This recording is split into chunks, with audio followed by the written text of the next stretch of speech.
5 कर्मेंद्रियां। हमारी ज्ञानेंद्रियां sensory nerves के माध्यम से हमारे दिमाग को इनपुट प्रदान करती हैं। इनपुट लेने के बाद हमारा मस्तिष्क आ रही संवेदना का आंकलन करके मोटर नर्व्स के माध्यम से हमारी कर्म इंद्रियों को मैसेज भेजता है, जिससे कर्म इंद्रियां सक्रिय हो जाती हैं तथा अपना कार्य शुरू करती हैं। हमारे शरीर में 5 कर्म इंद्रियां हैं: हाथ, पैर, मुख, गुदा तथा उपस्थ, और ये बाह्य जगत में क्रिया और कर्म का संचालन करती हैं। वाणी के माध्यम से मनुष्य संवाद करता है और अपने विचारों को व्यक्त करता है।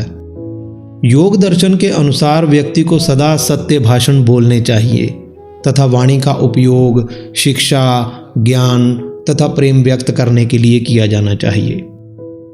हाथ कर्म के मुख्य साधन हैं। हाथों का उपयोग रचनात्मक कार्य तथा सेवा के लिए करना चाहिए और दूसरों को सुविधा तथा उपचार देने के लिए इस्तेमाल होने चाहिए। रामायण में हनुमान जी द्वारा संजीवनी बूटी लाने का कार्य उनके हस्त कौशल का ही प्रतीक है। पैर गति प्रदान करते हैं। पैरों का उपयोग आध्यात्मिक यात्राओं तथा पवित्र स्थलों तथा व्यक्तियों के दर्शनार्थ हेतु प्रयोग होने चाहिए। गुदा अर्थात त्याग इंद्री शरीर में विषैले पदार्थों को त्यागने का माध्यम है। योग में शौच को आत्मशुद्धि का अंग माना गया है तथा एक योगी को निष्कासन तंत्र के माध्यम से शरीर से विषैले पदार्थों को बाहर निकालने हेतु सदा प्रयत्न करने चाहिए।